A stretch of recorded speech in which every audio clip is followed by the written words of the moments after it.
Long before the world learned to worship speed, there was a kingdom where people believed wisdom was life's greatest treasure.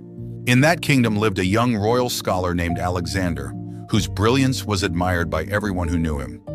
But admiration came at a price. While the kingdom still slept peacefully, Alexander was already awake.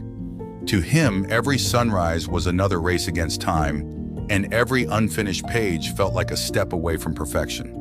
From sunrise until long after the palace torches were lit, Alexander advised ministers, answered the king's most difficult questions, and devoted every waking moment to serving the kingdom. Day after day, the work never ended.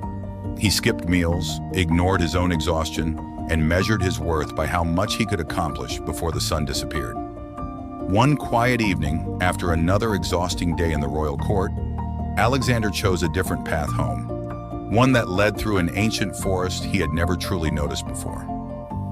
As the sun slowly disappeared behind the trees, Alexander arrived at an enormous ancient banyan tree. Its roots spread across the earth like the hands of time, and for the first time in years, he simply sat down. As he rested beneath the ancient banyan tree, an old gardener who had cared for it for decades quietly looked at him and smiled. "First time you've truly sat beneath this tree, isn't it, young scholar? Most people only hurry past it." Alexander gave a tired smile and replied, "The kingdom never rests, old one. Knowledge never sleeps, and neither can I." The old gardener smiled gently and said, "The kingdom may run on busy feet, Alexander, but wisdom grows only where the heart learns to be still." Alexander lifted his eyes toward the ancient branches and fell silent. For the first time in years, he wasn't searching for another answer. He was simply listening. That night, Alexander returned to the palace, but the old gardener's words echoed louder than the endless pages waiting on his desk. He could no longer lose himself in his work without remembering the peace he had found beneath the ancient banyan tree. The very next evening, instead of rushing back to another mountain of scrolls, Alexander returned to the tree. This time, he came not to seek answers, but simply to sit in silence. For the first time in years, he did absolutely nothing. He listened to the whisper of the wind, the songs of the birds, and the quiet rhythm of the world around him. As the days passed, Alexander began to notice the simple lessons hidden in nature. He watched tiny birds patiently build their nests, never rushing, yet never stopping, and slowly realized that true wisdom wasn't found in constant busyness, but in learning when to be still. Little by little, the endless race inside Alexander's mind began to slow. He still worked with the same dedication, but no longer carried the weight of the entire kingdom on his shoulders. Then, without warning, the kingdom was struck by the worst drought anyone could remember.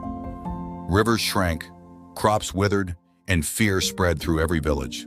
The royal court erupted into panic. Ministers argued over desperate solutions, the king searched for answers, and once again, every eye turned toward Alexander. But instead of answering immediately, Alexander quietly asked the king for a single day. Without another word, he left the palace and walked back to the ancient banyan tree.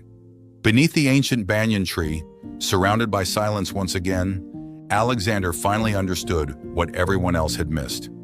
The kingdom did not need a faster answer.